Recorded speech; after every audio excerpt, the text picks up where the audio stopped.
नमस्ते मित्रांनो, आज मी तुम्हाला एक खूप छान प्रॉपर्टी घेऊन देणार आहे. जर तुमच्याकडं 15,000 रुपयाचा दर महिन्याचा EMI भरायचा आहे तर तुम्हाला मी 15 लाख रुपयाची एक प्रॉपर्टी घेऊन देईल आणि 9व्या वर्षापासून तुम्हाला दर महिन्याला 15,000 रुपयाचा रेंट त्या प्रॉपर्टीतनं देऊन देईल.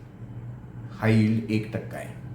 जेवढी इन्व्हेस्ट तुम्ही केली आहे त्याच्या 1% रक्कम, आणि अशी तुम्हाला कुठंच मिळणार नाही. यामध्ये तुम्ही 15,000 ऐवजी 25,000 जर दर महिना टाकत गेला EMI तर ॲटोमॅटिकली तुम्हाला 25,000चा रेंट मिळायला चालू होईल 9व्या वर्षापासून.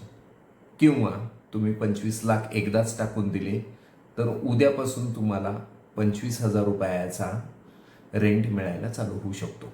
अशा पद्धतीने आपण काम करू शकतो.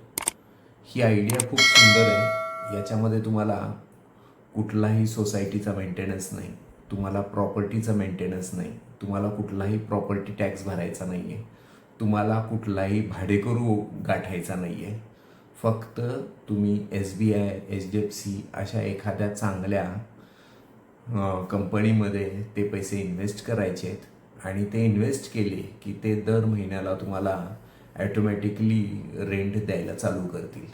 आणि अशा पद्धतीचं तुम्हाला इथनं पुढं 30 वर्षापर्यंत मिळून जाईल आणि ही प्रॉपर्टी तुम्हाला 30 वर्ष रिटर्न देत राहील. आणि 30 वर्षानंतर त्या प्रॉपर्टीतनं तुम्हाला मिळणारी रक्कमसुद्धा जवळजवळ, जर तुम्ही 15,000 भरत असाल तर 60-65 लाख रुपये त्या प्रॉपर्टीची किंमतही मिळून जाईल.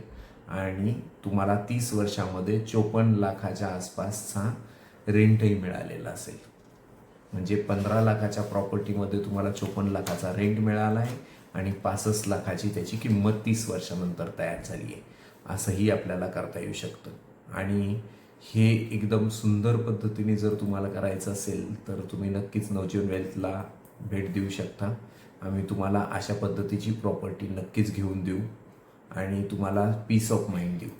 याच्यामध्ये तुम्ही तुमच्याबरोबर तुमच्या प्रत्येक फॅमिली मेंबरची, म्हणजे तुम्ही तुमच्या एक मुलगा असेल मुलगा, मुलगी असेल मुलगी, 2 मुलं असतील तर 2 मुलं आणि तुमची स्वतःची, अशा 3 प्रॉपर्टीसुद्धा खरेदी करू शकता. आणि ते तुमच्यावर डिपेंड आहे की तुम्हाला किती रुपयाचं भाडं दर महिना घ्यायचं आहे.